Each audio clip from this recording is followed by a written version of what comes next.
কত দূর থাকে আর গাদা হইলো কোন পানি বাউলে পানি ভালো আবার আইবা এবার ওই চান না এটা দেখছি যে পানি বাউলে দিতে পারবে এক ঘন্টা লাগবে ভালো তুমি কই সাইড একটা পানি বাউলে দিতে পারবেন কো সাইড একটা পুরো মত ওই যে ফাড়া দিছিল একবার নরম হইছে এই তো তোমরা কি কিছু করো এদিকে আমি কোথা লাগবে কাজে ফাইনটা বন্ধ তোমার যেমন দ্রুত ভাবে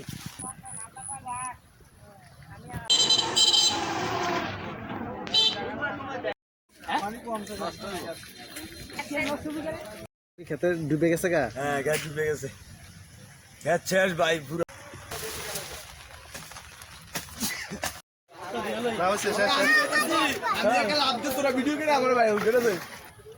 গুমতি চরের মানুষের ঘরবাড়ি এখন পানির নিচে তলিয়ে গেছে।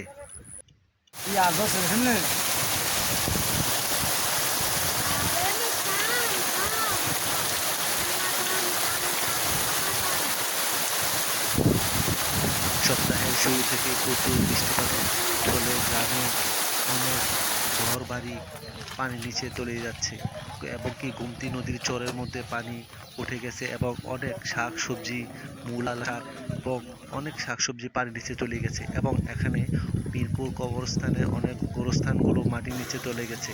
এখানে অনেক ঘর বাড়ি, শাক সবজি মাটির নিচে পড়ে অনেক ক্ষয়ক্ষতি হয়েছে। একজন কৃষকের প্রায় 2 কানিতের মূলা একটাও উনি তুলতে পারেননি। বুড়িচঙ্গের মিরপুর খেয়াঘাটের পাশেই ছিল একটি ফুড রেস্টুরেন্ট। সেই রেস্টুরেন্টটি পানির নিচে পড়ে তলিয়ে গেছে। রেস্টুরেন্টের মালিক কোনো রকম অনেক কষ্ট করে তার খাবার দাবার এবং ফ্রিজ তাড়াতাড়ি করে বের করে নিয়ে এসেছে।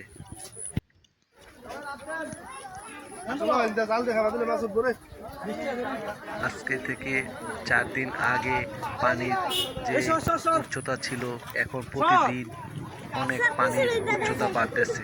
এলাকার মানুষজন খুব ভয় পাচ্ছে কোন সময় কোন দিয়ে যেন তাদের নদীর ভেঙে পড়ে। সবাই রাতে ঘুমাতে পারতেছে না।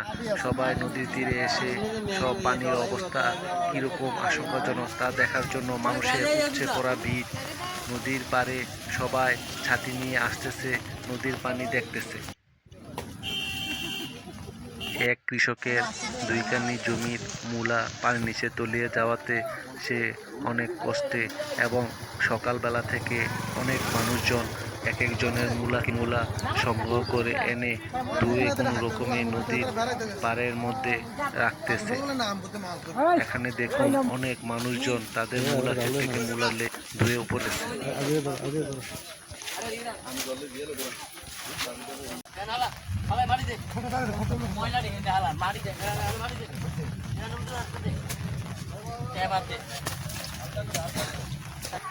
কয়টা দিবি কন্টাক্ট কর কন্টাক্ট করব 10,000 10,000 10,000 120 10,000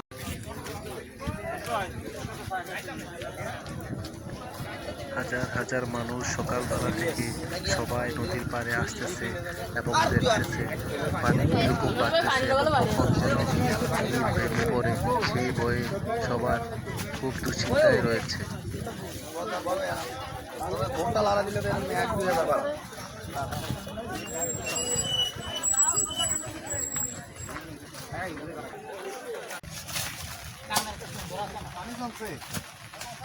বাংলাদেশের অন্তর্বর্তীকালীন সরকারের কাছে আমি আবেদন করব কুমিল্লার গুমতি নদীর বাঁধকে সংরক্ষণ করার জন্য। এলাকার মানুষজন সবাই দাও কোদাল নিয়ে বস্তা নিয়ে মাটি পূরণ করে আইলকে বেঁধে শক্ত করে রাখুন। কখন কোন সময় বিপদ এসে যায় সবাই সতর্ক থাকুন। সারা রাত সবাই বাঁধের উপর থাকুন এবং কোনো রকম ছিদ্র যেন না হয় সেই চেষ্টা করুন।